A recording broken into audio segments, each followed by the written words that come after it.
Who's seen Tony before? Yep. Who loves Tony? I love Tony. Now, Tony brings to our room someone with real life experience. We've sort of spoken before about Tony's journey with Jerry Harvey and Harvey Norman and what he did and the results that he got for Jerry Harvey. Pretty remarkable, really. It was something like 12 million to 570 odd million over a series of years. So that's pretty amazing. Worked with an amazing team. So obviously, to have Tony here to talk about leadership and how to run a championship team, we're talking to someone who's not just read it in a book. We're actually talking to someone who's lived it, probably gone through, I would imagine, some not so amazing times with running a team and not always getting it right, which is okay. But this is a man that's actually done it. All right, and they're the sort of people I love to get up here on stage to talk to you about, because it's not theory, it's actually real life sort of stuff. All right, now he's working with, do you remember Randall? Remember Randall we came down, I did an interview with, worked for Churchill Education. We did the interview, great interview, and they talked about their team and believing in the dreams of your staff. So now Tony does a little bit of work for them and he's getting amazing results for their sales team. All right, we're talking about, I think we just said a guy that was doing 60,000 a month in sales is now doing over 200,000 a month in sales. Tony's been working with him for 3 months. No, is that incredible? 3 weeks. 3 weeks, it was 3 weeks. 3 weeks. I lie. 3 weeks. Turned it around, changed the mindset. It was a guy that was insecure about Tony coming into the business. He turned him around to then. And the consequences of that are now his wife is having some really different conversations with her husband about how happy she is. If she was happy before, she's even happier now, isn't he? Because he's working on commission, and you start taking a little bit more of that commission home to your family. Things are pretty good at home, yeah? Yeah? Yeah? Yeah, absolutely. All right, so one of my favourites. He is awesome. He is amazing. Would you please stand and big round of applause for Tony Guattari. I think I'm on. Yeah, I'm on. Thank you. Have a seat. Have a seat. Have a seat. Have a seat. Okay. Thank you, my friends. It's always good to be here. In wonderful Wollongong. Like a favourite Wollongong. Okay. All right. So who's met me before? Sort of. Okay. Got it. Who here basically has team members? Just to give you an understanding. Okay. Who here is basically dealing with suppliers of some nature? Okay, so you've got team members. Who here basically is also maybe outsourcing some of that work to other people?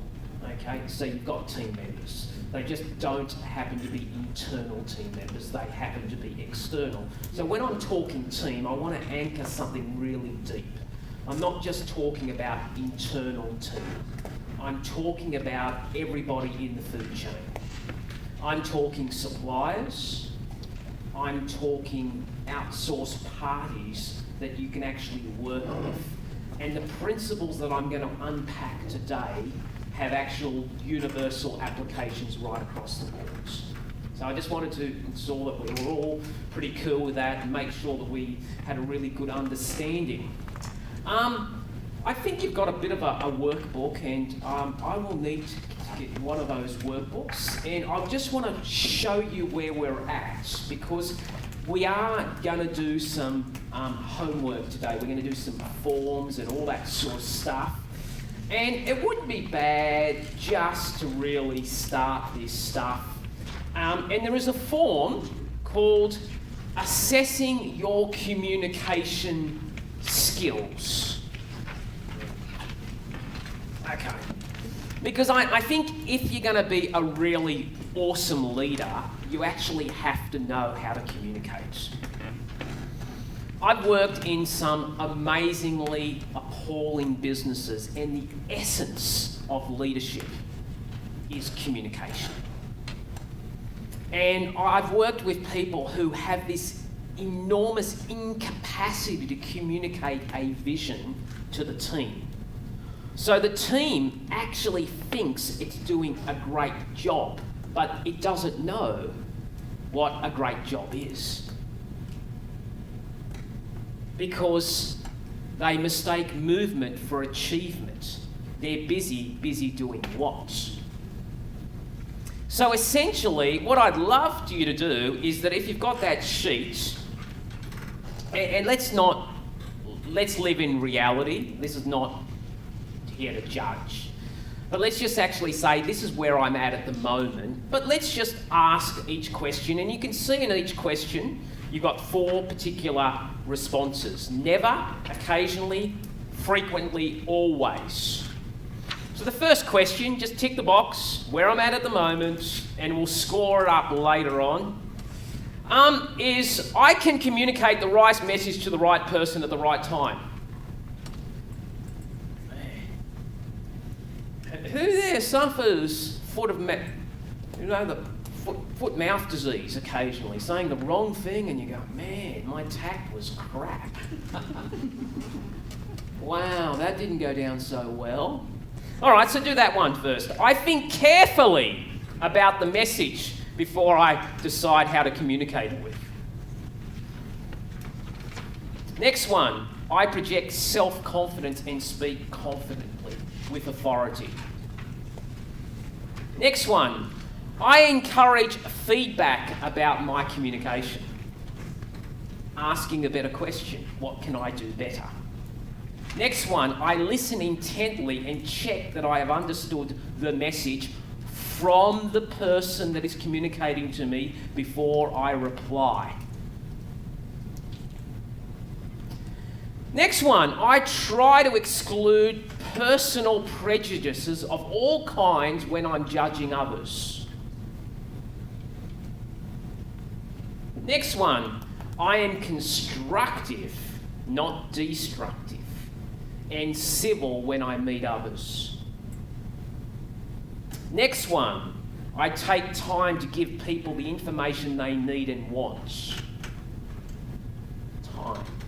Why are you bothering me? Can't you see that I'm busy? Oh, here's what I'll do. I'll do it for you. Next one. I use one-to-one meetings to review the performance and also to address sensitive personal issues. I question people to find out what they think and how they're getting on. Next page, and you'll score it. I document information I use to support my important verbal messages. So following on from our meeting, this is just to confirm the following. I make my reports accurate, concise, clear, and well structured.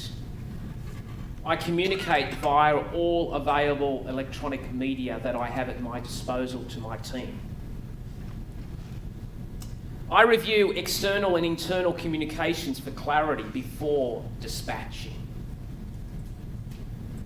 Next one. I use an effective system of note-taking for minutes, interviews, meetings, agendas. Before I send out a letter or any form of marketing piece, I will test it with reliable critics before finalising it.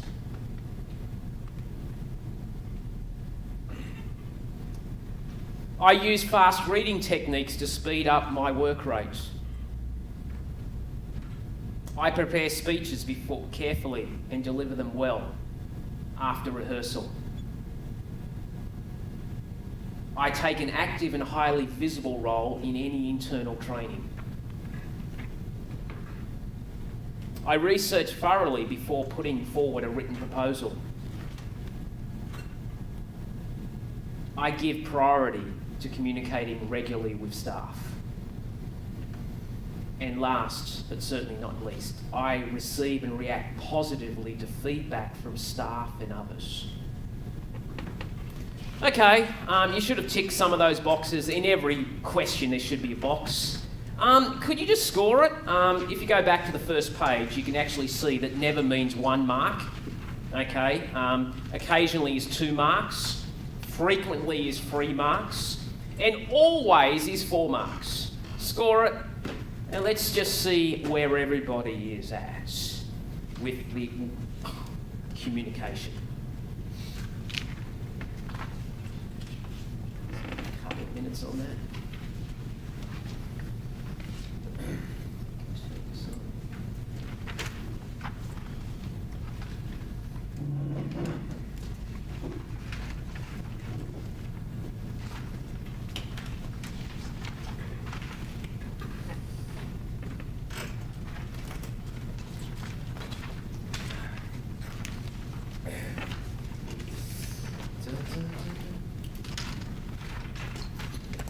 Okay, we'll just get the bands.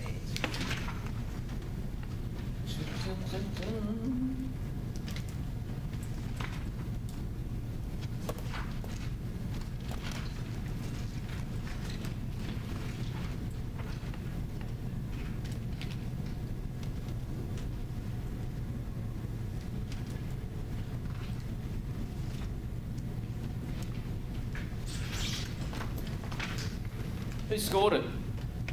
All right, you share? Killed share, open, transparent? Sure. And how much? 61. 61, you're here. Okay, who else has scored it? 39. 39. Okay, we're going to have to work with you, my friend. Okay, you're going to have to be a master communicator. That's cool. What was yours? 66. Okay. 78. Writer, rock star. Anyone? 69. 48. 48. Whoops, 48's here. Yep. Huh? 51. Anyone else? 61. 58. 58.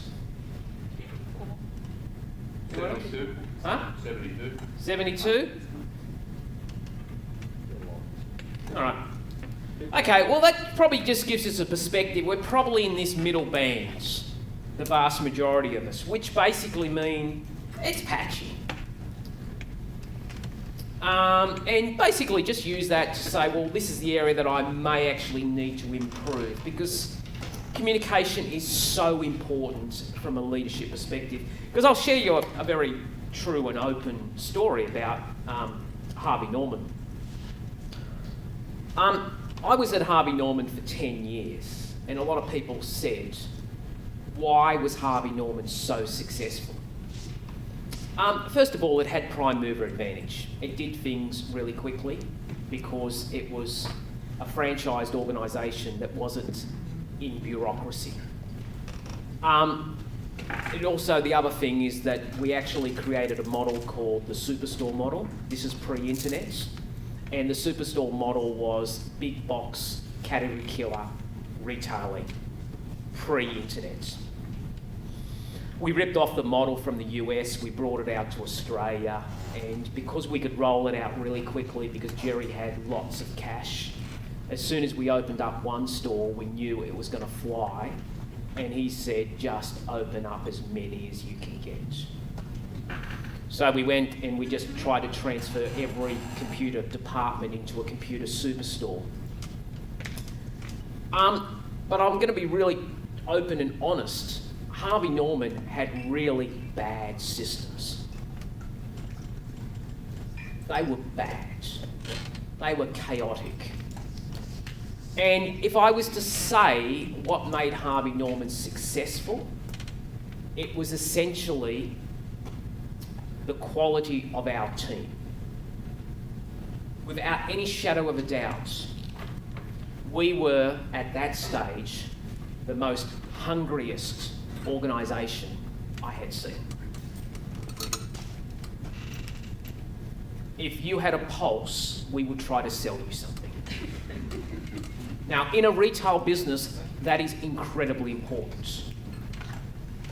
And what I'm going to do is, towards the end, I'm actually going to give you 12 qualities of a performance-driven team.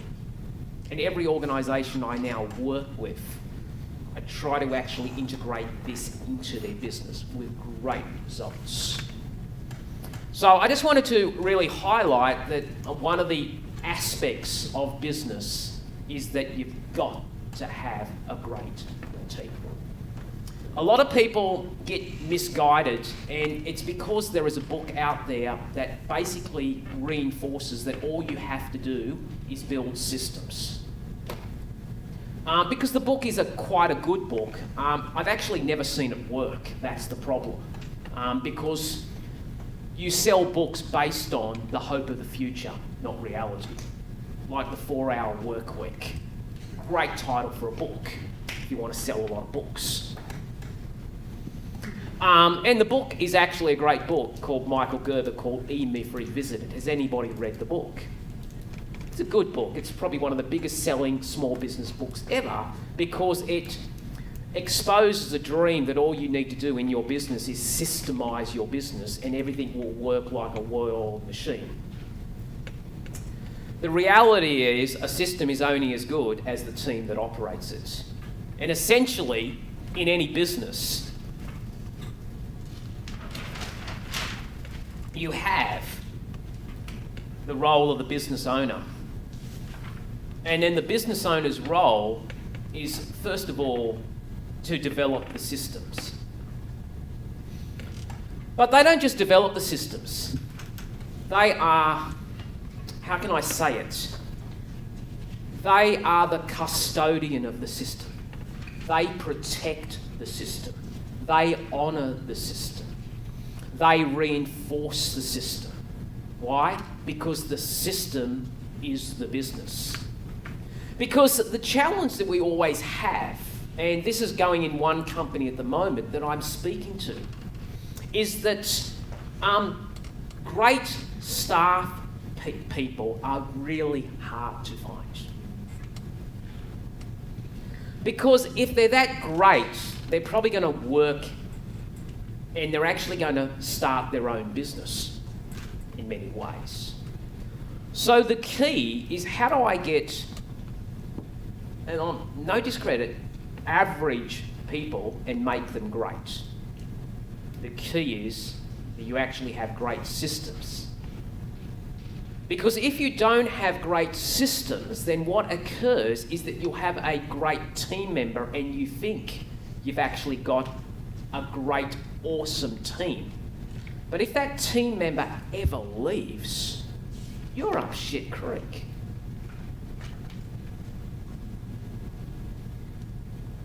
Or you're held hostage by that team member. A la, give me more money. Dangerous stuff. So the business owner builds the system, protects the system.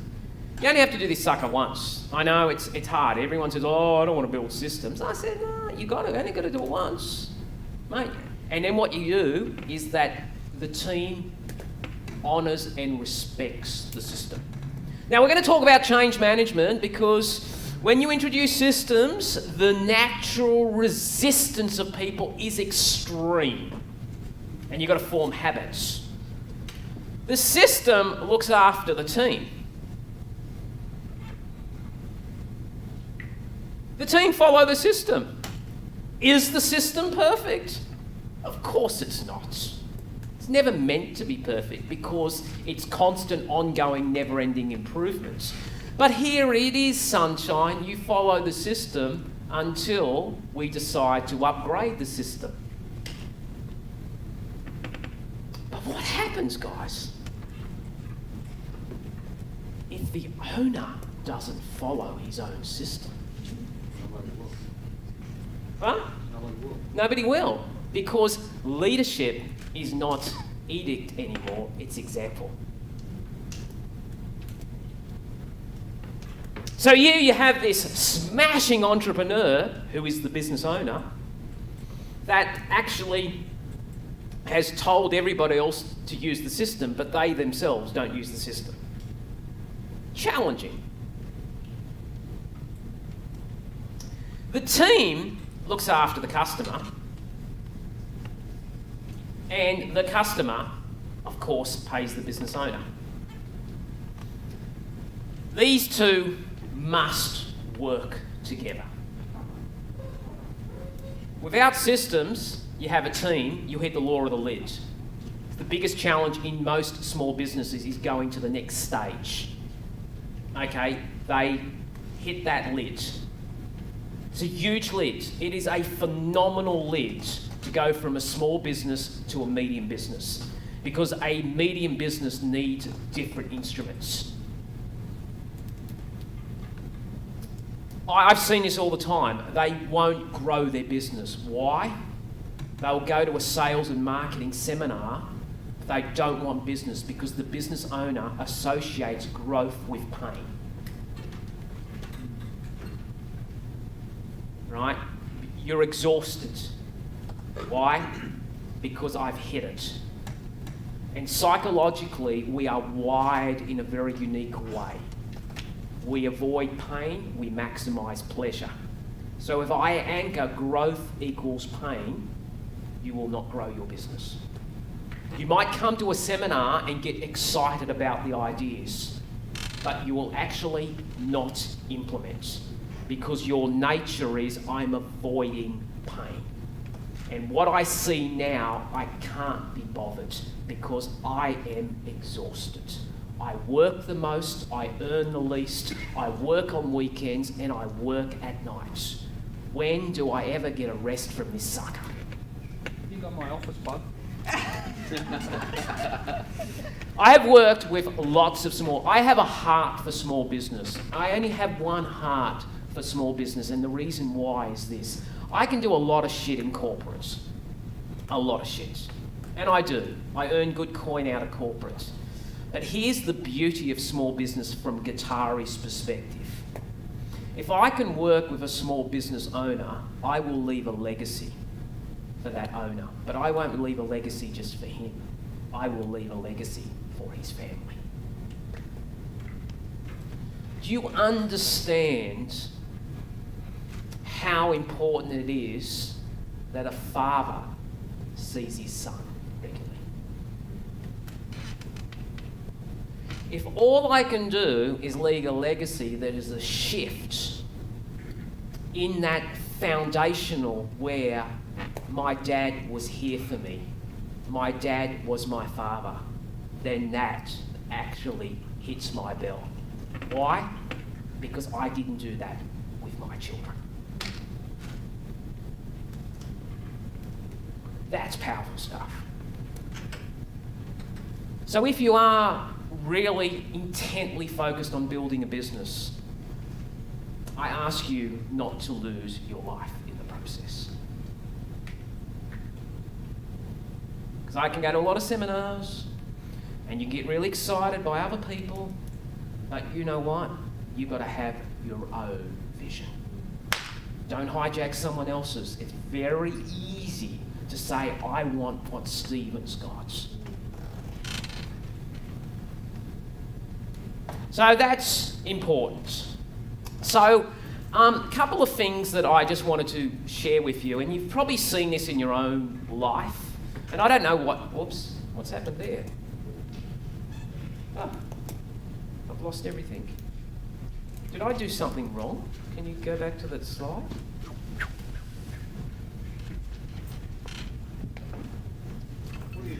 Like your socks. Oh, you're in here. His heels off. Okay. Yeah, okay. Great. This is a great little slide called empowerment, and I'll just share with you what I actually think occurs sometimes.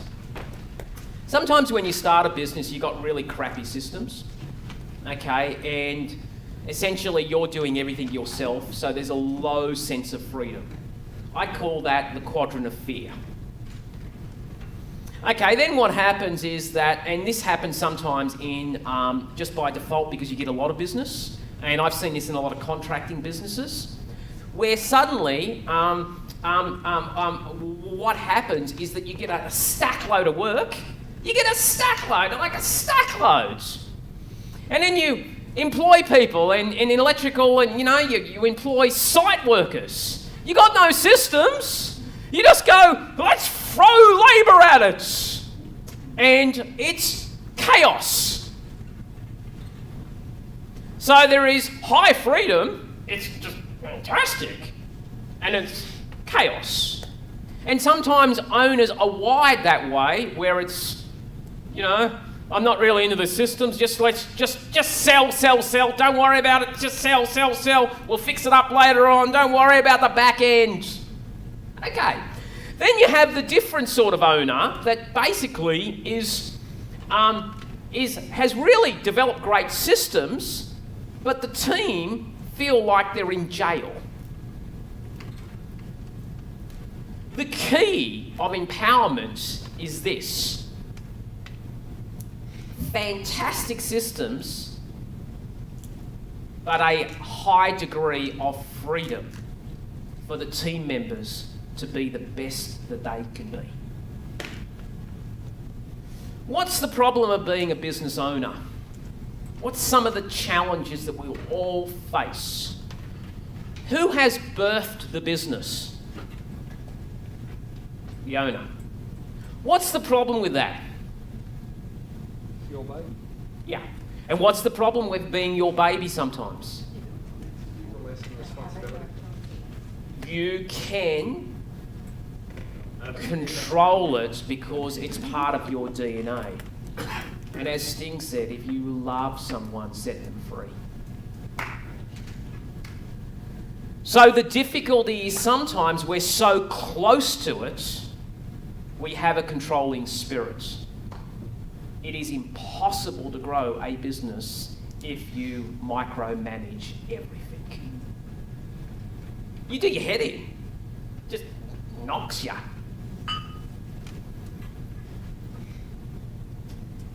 But I do it because it's my business and I can do it better than anybody else. And so essentially, you actually create team members that have never grown up. So, just food for thought, because I've actually sort of worked with really large teams. And I fundamentally believe that you need to grow and develop team members by having great systems. I think you've got to inspect to improve, and I think you've got to actually measure what you manage. If you can do those two things well, you'll be a sensational business owner. And the greatest single challenge that you've got is that you actually get, if you're a bit of a workaholic, you'll actually get to the point where you're actually thinking that you're actually not earning your keep because you're working too little. Because you think, I have to put in 40 hours. You don't. As a business owner, your principle is leverage. It's not how many hours you work, it's what you put into those hours. Okay. Probably got to understand team members. I don't know if I shared with you this last time, but it's an important concept of learning. I've got a sort of some qualification in learning, so I just wanted to give you some principles of learning so you understand your role in understanding team members is that they are fundamentally different and understanding where they sit and how do I customise their growth.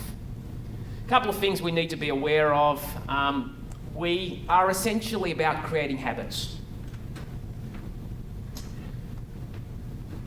This event doesn't create habits. What creates habits is you build a muscle, you stretch a muscle, you tear a muscle, and you develop that muscle. Habits occur over at least 30 days. It's not a pep talk. If you want to create great people, they have to create great habits. If you've got shit people, you've got some challenges because you've got to rip out the weeds and then you've got to plant the new seeds. That's why sometimes it's easier to cut your losses and employ new people, especially if you've got a new culture and a new vision, because they're not bringing any legacy with them. but we'll talk about change management later on. How habits are formed is this way. The first way that we actually do, and I call this the ignorance stage. And I assess people, and what happens is in the ignorance stage is that the question is, I don't know that I don't know. Classic example. I'm a little boy, 1 or 2 years old, sitting in the back of the car with my dad, and I don't know that I'm going to drive a car. I don't know that I don't know.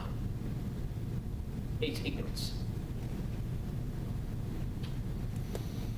And the greatest single challenge that I have in working with business owners is the philosophy of,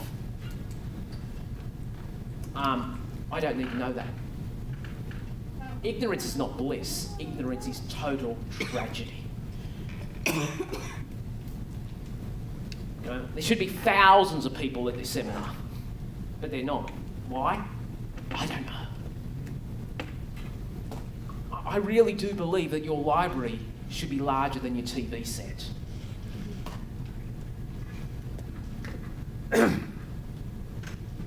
So that's the first stage. I don't know that I don't know. The next stage is, and this is where a great leader has to actually become brilliant, is I must wake up the sleeping giant. I must move you to an awareness stage. I must move you to that position of, I now know that I don't know. Now, if you had a team member that you actually had to move to an awareness stage, what methods could I use? Any ideas? Got a team member, okay? They're in ignorance, now I want to bring them to awareness. How would I do that? Let them make feedback. Yeah. Modeling. Modelling, yeah, fantastic. Any other way? Provide feedback. Provide feedback, yeah. Make sure they understand your vision. Yeah, understand your vision. Training. Training, absolutely. I personally think the most potent form of bringing people to an awareness stage is you have to move into a coaching modality. See, I'm a coach. I don't have the answer. I just know how to ask the right question. I'm going, shit, it's a good question. Imagine the power of actually not giving the answer but asking the right question. Steve, what do you think? He goes, how do you reckon we could solve that next time? Don't, you know the answer. You know. Resist. He goes, oh, this is what I do. Anything else? Yeah, we do this, do this. Now, Steve, and I'm responding positively to his suggestions. And I go to him, Steve, that is brilliant. A much maligned staff member who has been callously abused over the many, many decades with other employees is suddenly feels that he can make a difference.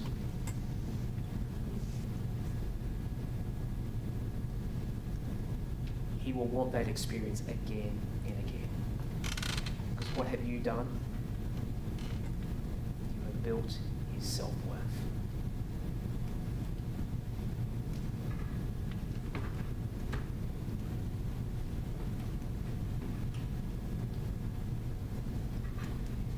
If they're hardheads,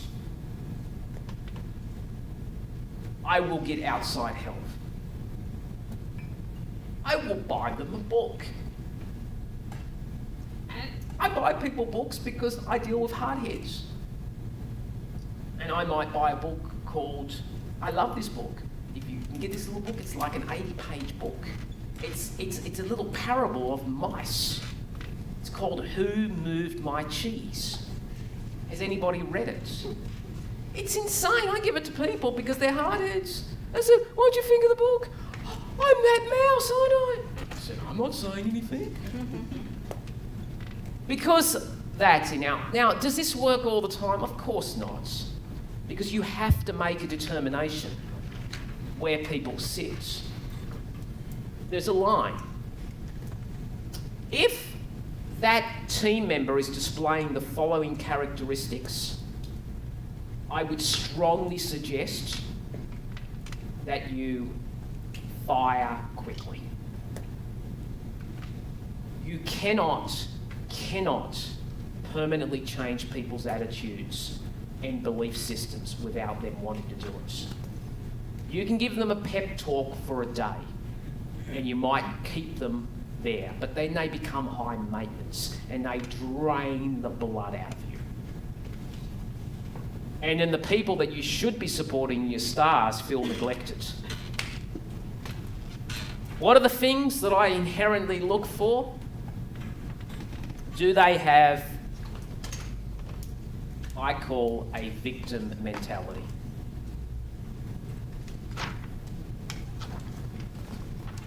Three characteristics. Blame. Big time. Denial.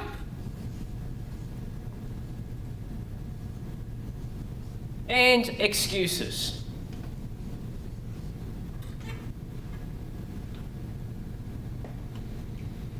Anyone got any team members that they think are there?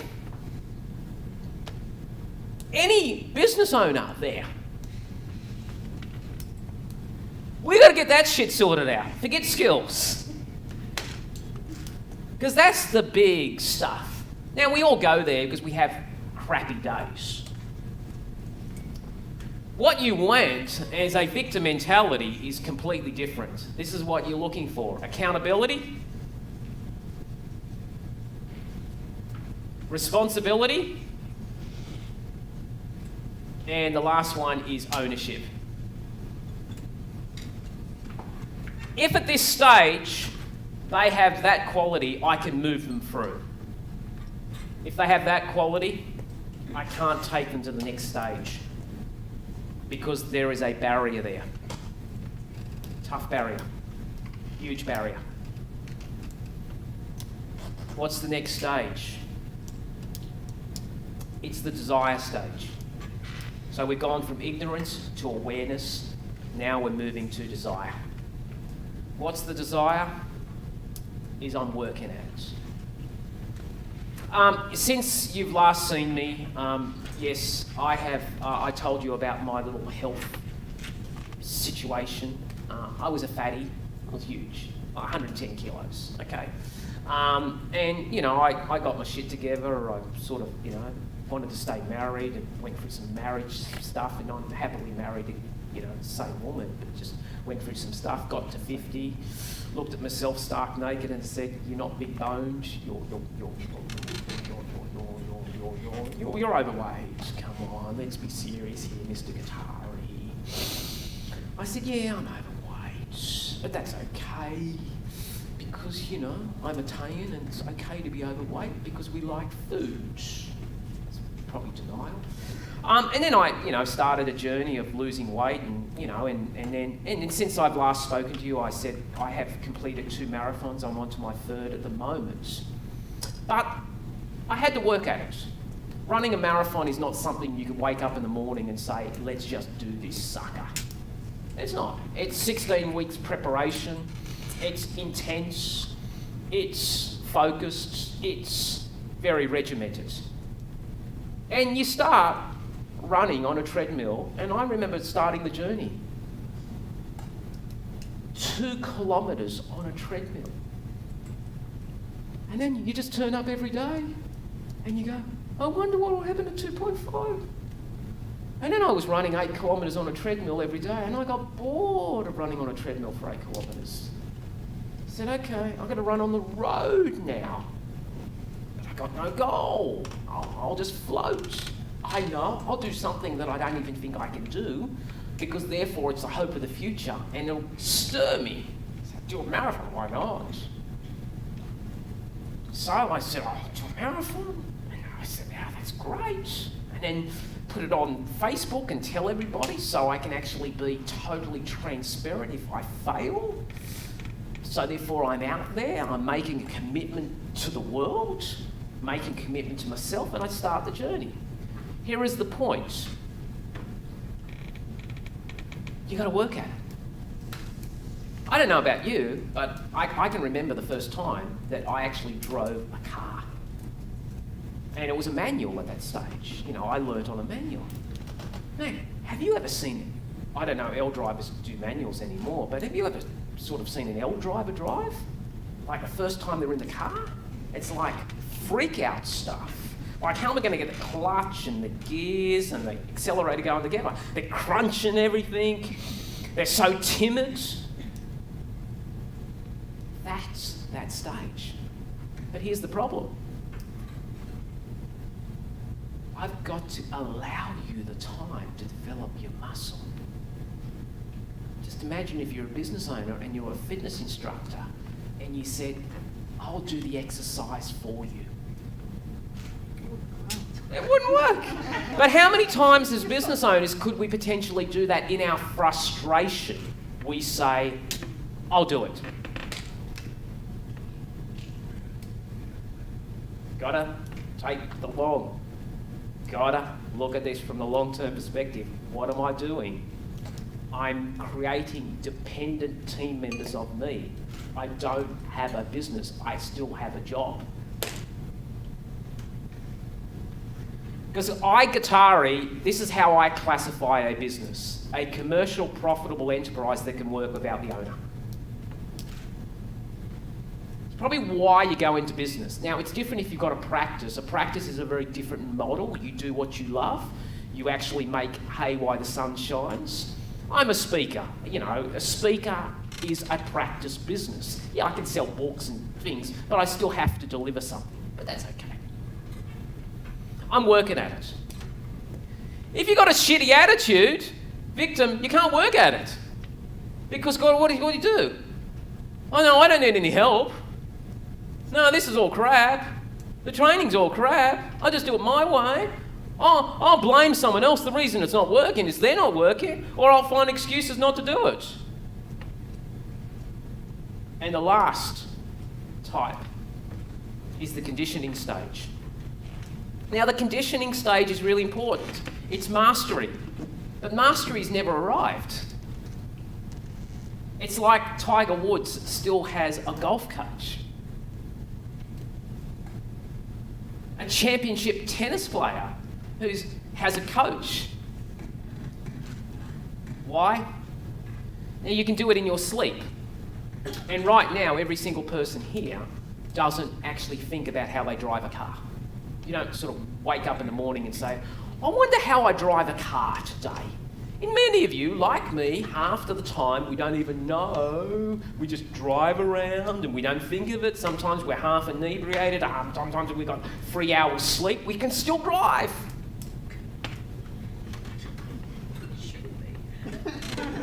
But it happens. And all I'm asking you to do is do one profound thing. Your level of learning could be mastery. Their level of learning could be awareness. Understand where they're at and ask yourself the question, it took me 10 years to get here. Why am I expecting it's going to take 10 minutes for them to get here? That's why you need systems, because guess what the system is? The recipe in your head. You reckon you're going to systems? Every single person that is in business who has been successful has a system. Sometimes it's not documented, it's still a recipe. My job is to suck it out of you, document that so I actually free you from it. Okay. Just a quick slide, because I love this slide. I don't know if any of you have ever seen this slide. 4 ways of being. I'll share an example of what happens with children. Most of you, some of you got children. Who's got children here? Kids, okay, so you'll get this. Basically, what happens is that you start this amazing relationship with your children, and your children is very dependent on you. Okay, they're 2 years old, so basically you're okay, but they're not okay. Okay, and they know they're not okay because they're reliant on you to feed them, to look after you, etc., etc. So that's the first. It's called a win-lose relationship. I'm the winner, you're the loser, but you need me, and ultimately that's our relationship at the moment. Then the child grows up, and the child might hit that lovely age of 11, okay, and the child realises it's not okay, but it also realises its parents aren't okay either, okay? So we move into that I'm not okay, you're not okay, lose-lose scenario, okay? Which is normally what occurs. They're not judgmental, but they're actually saying, hey, you've got these faults too, and we've both got these faults. Next one is really when, and I don't know if you've ever experienced this, when you have children who start to judge their parents, okay? Because we tend to have this, I can see the speck in your eye, but I can't see the log in my own. Okay. And that's the next type. And, if you've got, I've been through that. I've got 18, 17-year-old children. They've got their shit together. They think they can solve world problems. They think they've got the total answer. They don't need any advice because they're 17. My goodness me. What would Dad know? Dad's a dodo bird. He's not, he's not with it. And the relationship is... I'm good, Dad, but you're not. So it's essentially a lose-win. Essentially, great teams, great leadership is this situation of I'm okay, you're okay. You know what okay is? Not perfect. We actually live in a spirit of grace. We accept each other's imperfections and can actually work together. Fantastic place, because guess what you need to give every team member? Safety. If you can create a safe environment for a team member to make mistakes and correct those mistakes, you'll get the best out of that team member. If a team member is in a spirit of fear of the boss will come down to me if I make a mistake, they will try to do as little as possible never to make that mistake. So therefore, they will do as little as possible for their work. They won't be asked to think, they will become compliant individuals. Challenging. Okay. Now, we did this before. Very big fan of this. And I want to ask you a couple of questions before we move on. Okay, now we did this from a sales perspective, but let's just talk team at the moment. Every single team member that you've almost got to have this amazing ability to read their emotional intelligence. What are their triggers? What turns them on? How are they wired? You've really got to become a wonderful counsellor in some areas, because you're actually dealing with human emotions. And your job is to motivate people who are different than you. It's really easy to motivate someone who is like me, because all I do is I talk about what motivates me, and somehow it motivates them. But the reality of life is that if you're an entrepreneur, people that are working for you aren't going to be entrepreneurs. So essentially, my job is to motivate, inspire, activate this person. And you can get this shit really wrong, because you're actually using the wrong trigger on the wrong person.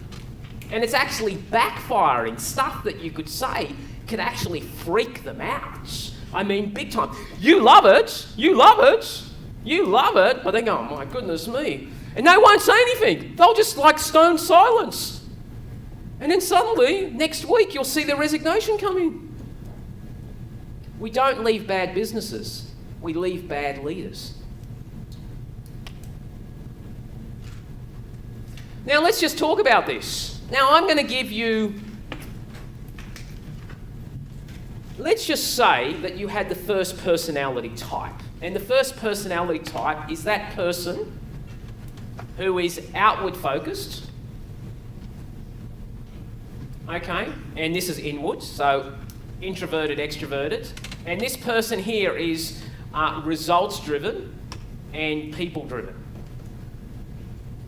Now, let's just talk about this person here. Now, let's just say that you had an eagle in your team.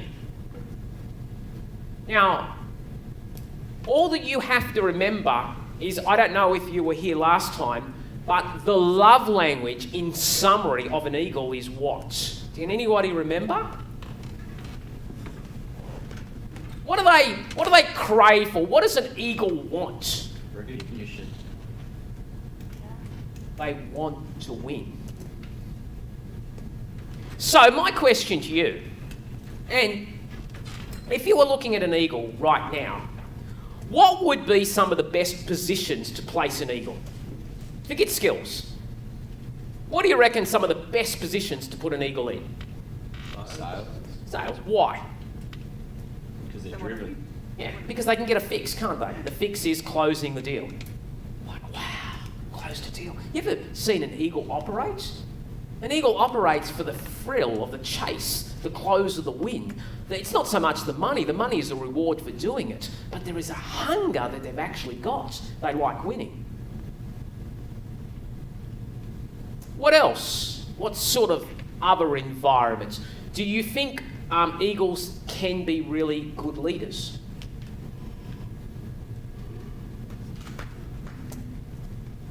No, they might be too pressured on other people.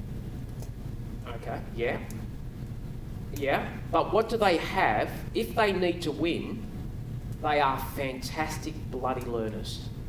Because they have to win, what they do is they understand how to play the game. So even though their natural personality is they actually can be quite bossy, they can shift gears brilliantly because they need to shift gears in order to win. Some people can call them charismatic.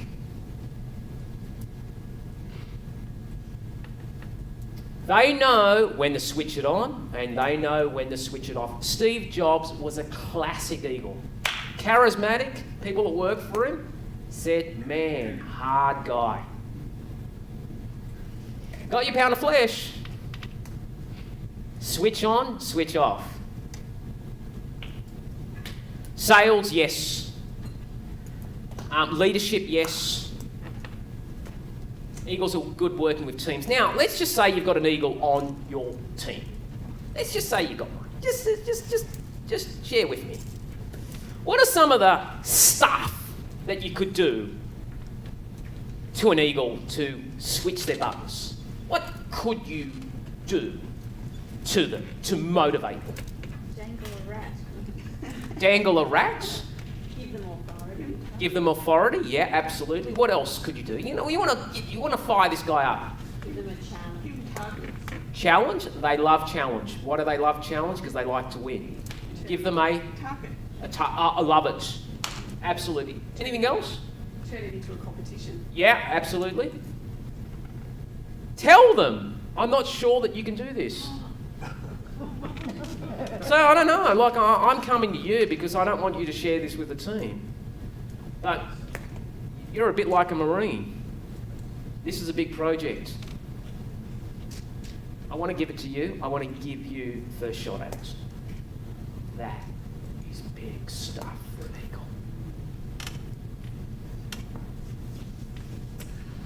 Do you control an eagle? No. Because you control an eagle, you get the worst out of them because they'll try to buck the system. You manage them. A couple of things that I would strongly suggest. They like to take responsibility. They absolutely adore it. They want it. They actually are really cool. Sometimes they're natural leaders even though they don't have the position. They like, sometimes they like to work alone. They can be mavericks. They can be lone wolves, especially in a sales environment. They like to work on multiple projects. They are really comfortable working on multiple projects.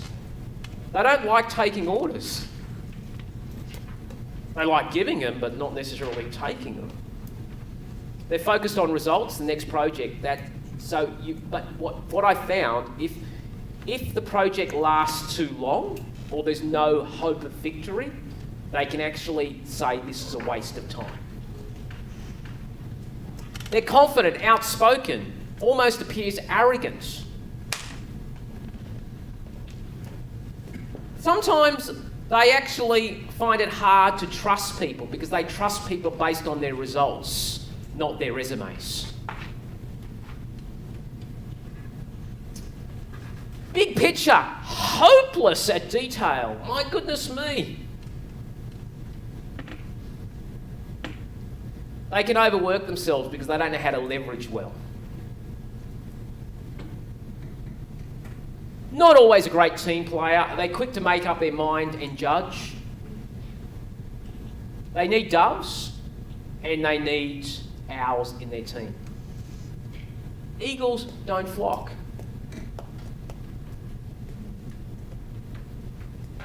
Next one. Who reckons they've probably got an eagle somewhere in their team? So it's using the right strategy for the eagle. Who reckons they're probably a bit of an eagle anyway? So it's like, I'm a bit of an eagle. Yeah, you got it. Next one is outward focused, people orientated, peacock. These guys are easy to switch on. I'm telling you, my goodness me, wow. I have so much fun with these guys. What is their love language? It's all about image. How do I look? How do I look in front of other people? What is one of the things that you would do to turn on a peacock? What would you do? Praise them. It is just like it's spirit food to them. Encourage them. Tell them in a team meeting, hey, Joe, you're doing a great job. Can you share with the rest what you're doing? You are a rock star. I am. What else would I do? I'll just give you some ideas.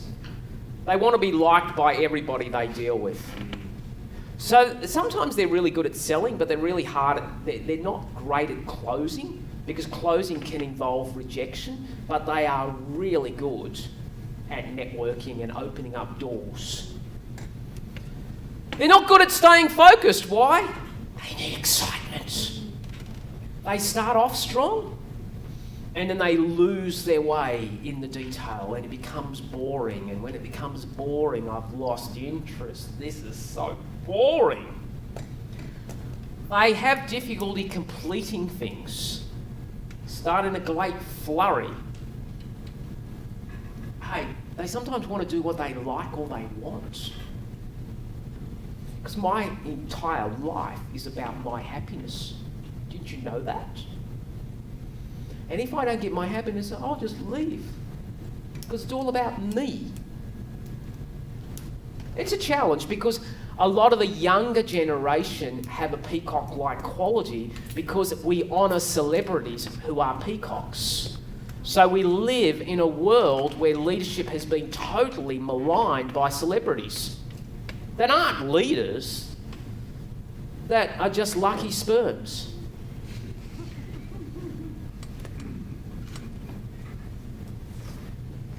They may talk too much instead of working. They think, oh wow, just come to work and just talk. It's like social. They don't want to work with details, hate details. In fact, just refuse to know details. You need them because they're the fun masters. You actually need a few peacocks. You don't want too many because it'll be chaotic. Make pretty good salespeople. Make great account managers if you want to manage accounts. Customer service, reception. Gee, want a peacock? Yeah.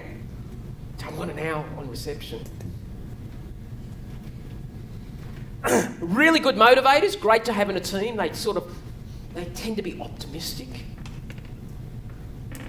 They need encouraging by the leader because they're an encourager and they need to be fed their love language. They get along really well with an eagle because there is a quality they like about an eagle. It's that confidence and that gregarious nature.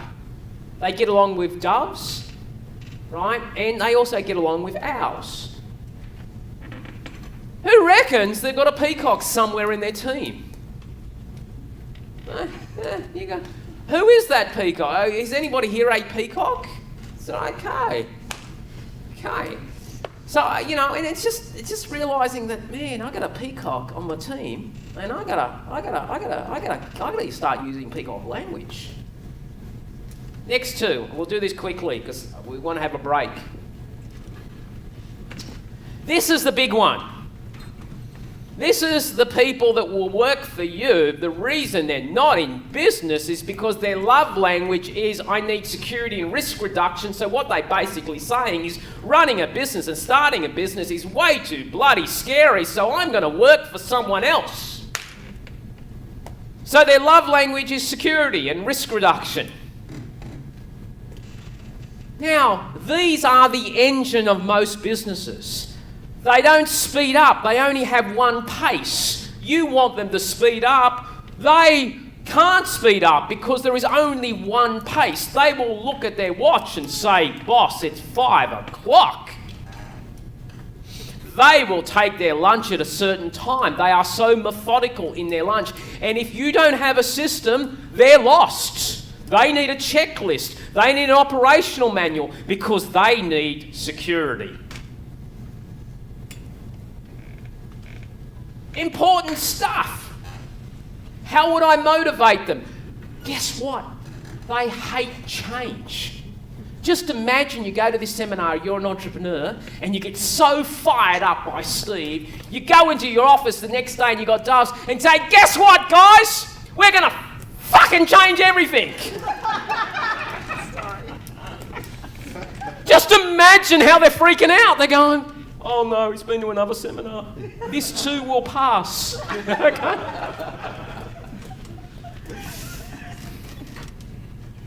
Small steps.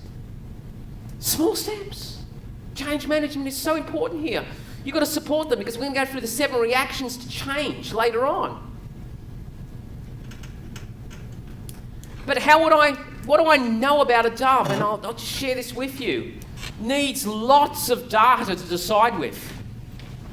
What else do I know about them? Good team players will do everything. I mean, they will do the stuff that needs to be done. They'll complain later on. They'll say, I'm carrying everybody. But they have that maternal instinct. They actually enjoy helping people. They'll actually help team members. They're very patient and they're incredibly caring. Really good in customer service. They actually genuinely want to solve the customer's problem. Hates making a decision that pushes people. You can promote them past their level of competency. You've got someone who's a dove, you put them in a leadership position, they will never want to have a crucial conversation with anybody in their entire life. In fact, what they will do is that they will do the work for the person so they never have to confront them. And if you've got an eagle that works for them, the eagle will start abusing them and using them as a doormat. Slow and steady and reliable. One pace. One gear. Sacking a team member is way too hard. Hates to put pressure on the team member for performance. Hates making quick decisions. Deliberates. Security. Fear of loss. Procrastinates. Oh, what if this goes wrong? What if this goes wrong? Will not work faster under pressure. Follows procedures extremely well. Follows systems. Give me a system, I'm secure. No system, insecurity. Freak out. Wants to support instead of lead. In fact, never wants to lead. Will follow policies, systems, and processes brilliantly. Is absolutely scared of an eagle sometimes. Just freaks them, but likes peacocks and owls. Last one. So that's the dove, and the dove is here. So people orientated and security is their love language. The last one is the owl. And the owl's love language is facts and details. Doves, who's got doves? Yeah, you got doves. Doves sometimes will stay with you for 20 years.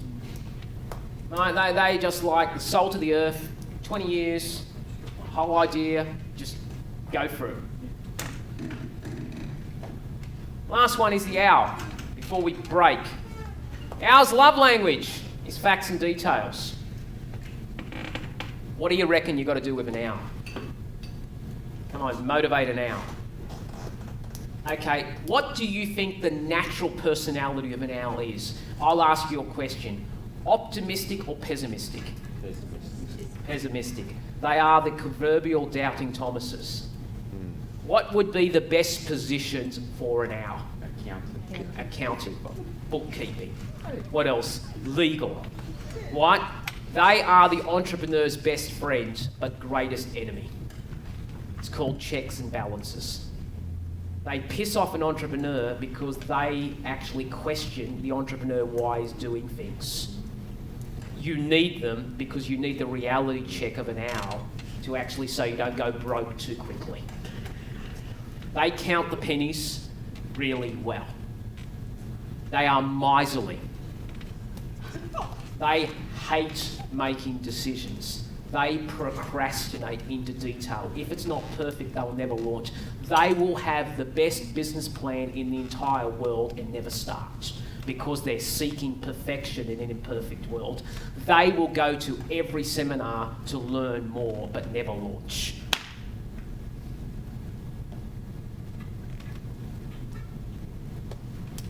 What do I know about them in summary? Making quick decisions, impossible. Taking responsibility, nah. Attention to detail, unbelievable. You give them a document to read and they will find the typos. You go to an owl and you say, can you please check this? It'll be done brilliantly. They'll sign stuff you've never seen. How did you pick up? And they'll come back. This has got to be changed. And it's really great. I've got an owl at Churchill. I just give him all the shit that I don't like doing. He loves it. Oh, can you read we call it the RPL Bible. He just stayed up all night. He read it. I want your feedback. Give me all the detail. He's fixed it all up. He's got, this is what they've got to do here. I can't be bothered. He loves it. Can you help me out here? Analysis by paralysis can become a perfectionist. Bit pessimistic, not focused on being friendly with the team all the time. A technician hates those salespeople. Doesn't want to take responsibility of a leader. Can get lost in planning, never making a start. Doesn't want to follows rules and focuses on the past. Could say things like, "We've always done it this way." Oh, you haven't followed the rules.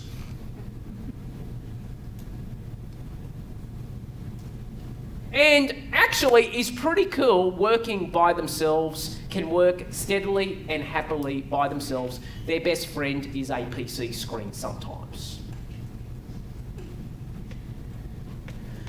Has that sort of given you an insight? Now, all I wanted to do is I wanted to unpack this because I think deep down, you're going to have all these creatures somewhere in your business sooner or rather, either outsourced. And you will need them because a healthy business has different personalities operating because my strength is your weakness. So effectively, I'm plugging the gaps. Because you want true joy in your business, focus on your strengths and abandon your weaknesses. Surrender. You are not the general manager of your entire universe. You are really shit at certain things. Get over it, accept it. You're never going to be good at it. Even if you go to every seminar and read every book, you've got to understand it. But where your wealth and prosperity comes, I will guarantee you, is you focus on your God-given strengths and you equip and you continue to develop those strengths to become a superstar in what you do. That's all you have to do. Can I do that? Yes, you can. Because all you do is you actually move from being successful to significant. And it's a character change that needs to occur. And all I'm asking you to do is, and you might want to just I don't know, who's got team members here? Right, write down your team members. I don't know how many you've got, just as long as you haven't got 200. If you've got a team member, if you've got outsourced suppliers, just write them all down right now and just put 4 columns and tick whether you think they're an eagle or a dove or a peacock or an owl. Just do it, because I want you to go back and say, you know what, I have been motivating you the wrong way. And I want you to shift gears, because I reckon you'll see some huge breakthroughs in your team. Because they'll go, oh, wow, that fires me up, guitar. So that would be a great exercise to do. Any insights into that at the moment? So anyone want to share? When people go through some crap in their life, sometimes they will shift personalities for a season, and you'll see that season end, and they'll go back to their natural personality. Traditional things that could happen is a massive breakdown in relationship could knock their self-confidence. Marriage breakdowns traditionally can knock people around. Bankruptcy, a failed business, could actually turn an eagle into a dove for a while. But after they come out of that season, they'll push back on. Based on experiences, personalities don't necessarily change, but as we move towards the end of our physical lives, we can actually become a bit more dove orientated, because we're trying to protect what we've got, not go for what we can get. So that's just some insights.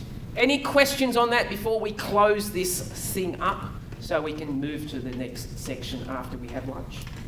Yes? Do you reckon the person could have... So you reckon the person could have like a 2 characters? Yeah, absolutely. I am definitely, unquestionably, an eagle, peacock, peacock, eagle. Peacock, eagle on stage, eagle, peacock behind stage. All the time. So how can I deal with them? Huh? How can I deal with them? How do you deal with them? You take their major personality and you work on their major personality. So if I'm looking at Steve right now, I'm just actually saying, I think Steve is a peacock eagle. That's what my gut says peacock eagle. Likes doing this stuff because he likes to present. Okay, really good at presenting. He dresses well, so he's got that peacock thing. He keeps relatively fit, okay, and he's actually a little bit on social media, so there's that sort of look. That's what I'm figuring, okay? If I'm trying to inspire him, I'm probably going to try to inspire him. I'm going to try to encourage him. If I'm coaching him, I will focus on what he's done well. I won't criticise what he's done badly, because that's hitting his love language. You never attack a peacock, because their love language is image. You're hacking into their image. Thank you. Yeah. Does that help? Is any other question on that? Yeah, go ahead. Motivating an owl. I've got an accountant who we've been trying to change accounting software. The program's been running since November, and we're still in the analysis phase before we choose something to get stuck into, and it's exactly everything you're saying. But I can push him, and I have to push him on a lot of things, and we're just like, all right, he'll present everything. I'm like, well, that's the obvious choice, let's get on with it. And he'll go, but in order for him to make the internal decision himself, how do we motivate an owl to take that step? Okay, first of all, owls are fantastic at research. Yeah. Okay, they love research, and they overanalyze everything, and they look for flaws of why it can't be done. My suggestion is, you've probably already done this, you would sit down with him and say, look, in your honour, it's clearly obvious to me that you have a great attention to detail. It's like spirit stuff. It's like the frustrated teacher. It's the educator. And in fact, you know a lot more about this than I do. What I would like for you to do, if it's possible, could you, after you've done your due diligence, okay, could I ask you to do a recommendation of what you think we should do? Now, what I would like for you to do is, I would like for you to present, when do you think, John, that you could present that to myself and to the team? And he says, oh, I could do that in a week. Can we schedule a date now? Remember, they like order. Can we schedule a date? How long do you think you'll need at the meeting? I need about an hour. Okay, great. Are you going to write a report? They'll write a report on it, trust me. Okay, they'll just love the report. They won't do anything. So what we essentially do, if you want, what we would like to do is that before you do it, why don't you write the report and distribute it to all the leaders 4 days prior to you presenting it. But I would like, because I really honour your technical experience, okay? But you do understand that we actually do need to move past technical. So I'm looking for a recommendation of what you think we should do. That's probably the way I would handle that situation. Thank you. Yeah. Daniel. Just one last question. I've got a guy that I get him to try and do things he'll just barely. I want him to tick these boxes, but he ticks, he sort of goes around. He doesn't engage, and he purposely holds back, but he's a friend. And I just want to just say, go. If you don't buy into the vision and share knowledge and that, you're just going to have to go. And I'm prepared to say, look, thanks, mate. It's been good to know you, but I've got a vision and I want to carry it. So why did you employ him at the beginning? I didn't. I don't employ him. He sort of shared the vision at the beginning. We had a common acceptance. And as a business owner, he's a peacock and he's both a eagle. And he doesn't have to be there. If he doesn't do his job, you know, he's got income. He's not going to stop coming in. He's like a volunteer.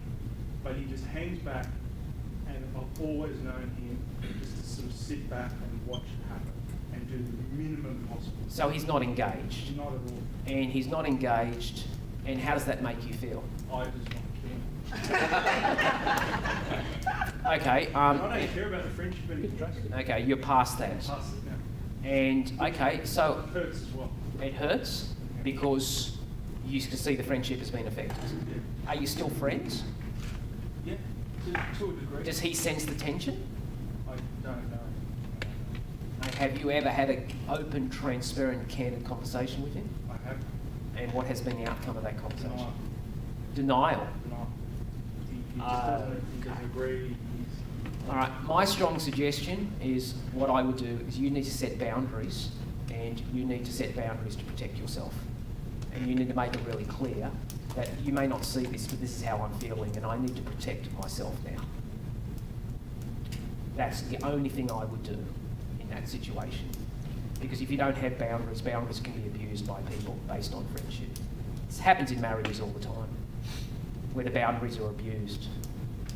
We have to forgive, but we also may have to make sure that we don't forget.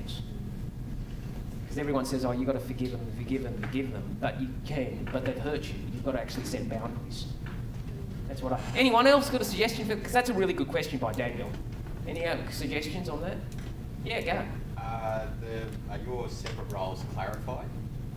Like, are your role and your mate's role, are they clarified? To a degree, everyone on the team has a role. Graphic designer, videographer, but he doesn't have a role. He's on the website without a title. And it's just nuts. Yeah. Because he doesn't put his hand up and say, hey, I want to help out here. He's just saying, tell me what to do. I tell him what to do, but he doesn't do it. All right. My strong suggestion, yeah, go ahead. You already know what you have to do. Kill him. He's No. You can do it. I've done a lot of this work. I sometimes get involved in trying to sort out partnership issues, which are sometimes have been based on friendship and now need to be based on structure. And sometimes you can't do it, but I can, because someone comes in as an outside expert and they says, this is the shit that we have to do. And what you would normally do in that situation is that person would have a clear job description and they would have KPIs. And he would have to honour them. At the moment, he's actually got no structure, so he thinks he can float anywhere as he feels. So he's not accountable to anything. And any form of accountability that you try to implement won't work, because he doesn't see you having that authority to be able to do that with him. So you actually need to go outside of that and get someone that actually works in the business that you both respect, and you say, they're going to help us to build this business. And therefore, that happens is good cop, bad cop. They're the bad cop, I'm the good cop. Because you can't be bad cop because you are considered to be still his friend, and that's the difficulty you'll have in that situation. And that will work dramatically well. He'll do one of two things. He will fall into line or leave. Because he realises he's going to be made accountable. And that will give you joy, irrespective of either way, because you can then say to him, you're not following your job description. And he'll go, you're right. So you can't do that because there's no structure at the moment. He doesn't really know if he's missing the mark if we don't know what the target is. But anyway, that was good.